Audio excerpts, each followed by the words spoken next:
तर मित्रांनो, जिल्हा परिषद समाज कल्याण विभागामार्फत मोफत झेरॉक्स मशीन योजना ही खूप जिल्ह्यामध्ये राबवली जात आहे। जर तुम्हाला पण या योजनेसाठी अर्ज करायचा असेल तर हा व्हिडिओ पूर्णपणे बघा। तर मित्रांनो, आता सध्याला ही योजना खूप कमी लोकांच्या कानावर पडलेली आहे आणि जर ही योजनेसाठी कोणत्याही प्रकारचा ऑनलाइन फॉर्म भरायचा नाही। ह्या योजनेसाठी तुम्ही मागासवर्गीय किंवा अपंग व्यक्ती असले खूप गरजेचे आहे। त्या व्यतिरिक्त तुम्ही फॉर्म भरू शकत नाहीत। कमीत कमी तुम्ही मागासवर्गीय तरी पाहिजेत। समजा भटक्या जाती जमाती SC ST हे लोक चालतील किंवा नाही तर हे अपंग सर्टिफिकेट असणं तुमच्याकडे महत्त्वाचं आहे। समजा तुम्ही अपंग असणं महत्त्वाचं आहे। आणि दुसरी सर्वात महत्त्वाची गोष्ट म्हणजे तुम्ही फक्त खेड्या भागातून म्हणजे रूरल भागातूनच फॉर्म भरू शकतात। समजा तुम्ही एखाद्या अर्बन एरियात राहता तर तुम्ही फॉर्म भरू शकत नाहीत। ही स्कीम फक्त रूरल एरियासाठी म्हणजे खेड्याच्या ठिकाणासाठी ही आहे। समजा तुम्ही तालुक्याच्या ठिकाणी जिल्ह्याच्या ठिकाणी राहून समजा अप्लाय करू शकत नाहीत। आणि दुसरी सगळ्यात महत्त्वाची गोष्ट म्हणजे ह्या योजनेसाठी तुम्हाला हे बघा, तुम्हाला दाखवतो मी, हे एवढे डॉक्युमेंट्स लागतात।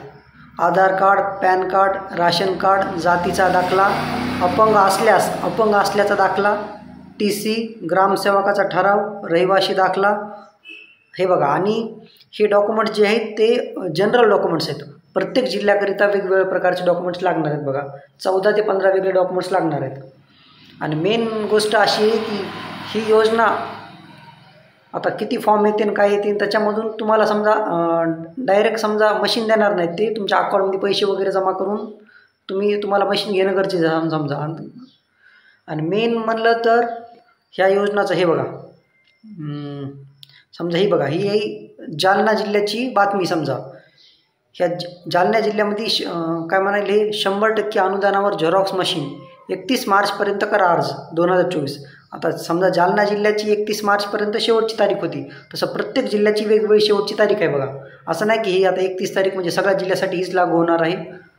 आणि दुसरी महत्त्वाची गोष्ट म्हणजे जर तुम्हाला याचा अर्ज करायचा असेल तर तुमच्याकडे स्वतःची जागा किंवा भाडेतत्त्वावर जर जागा असली जागा तर त्याचा भाडे कराराचा एखादा पावती ती लागणार आहे समजा।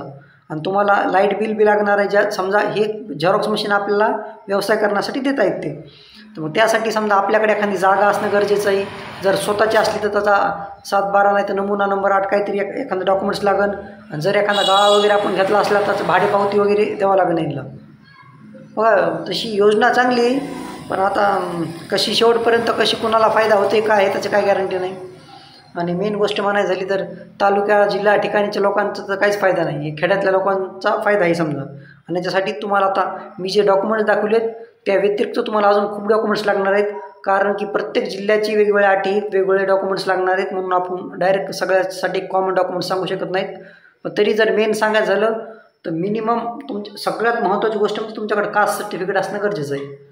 कारण की मागासवर्गीयसाठी स्कीम आहे तर कास्ट सर्टिफिकेट असणं सगळ्यात जास्त मॅन्डेटरी आहे।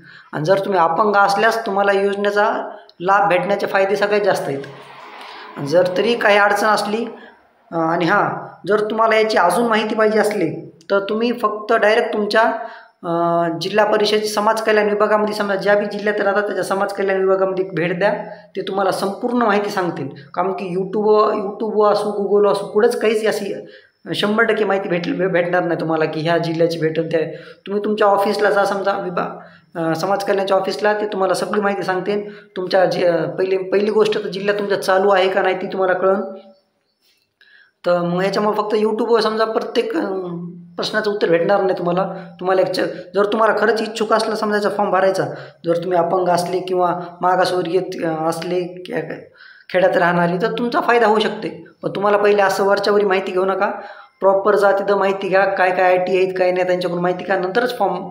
आणि कारण की ऑनलाईन फॉर्म बी नाही बघा, ह्या फॉर्मसाठी तेच तुम्हाला एक फॉर्म देणार, ते फॉर्म भरायचा, त्याच्यासोबत सगळे डॉक्युमेंट्स अटेस्टेड करायचे आणि त्यांच्याकडे जमा करून द्यायची, मग ते पुढची प्रोसेस करून टाकते। चला, अजून काय एखादा प्रश्न असला तर कमेंटमध्ये विचारा, मी तुम्हाला लगेच रिप्लाय करतो। आणि व्हिडिओ आवडले असल्यास व्हिडिओला लाईक करा, चॅनलला सबस्क्राईब करा। भेटू अशाच भारी एखाद्या नवीन व्हिडिओमध्ये। चला, गुड बाय।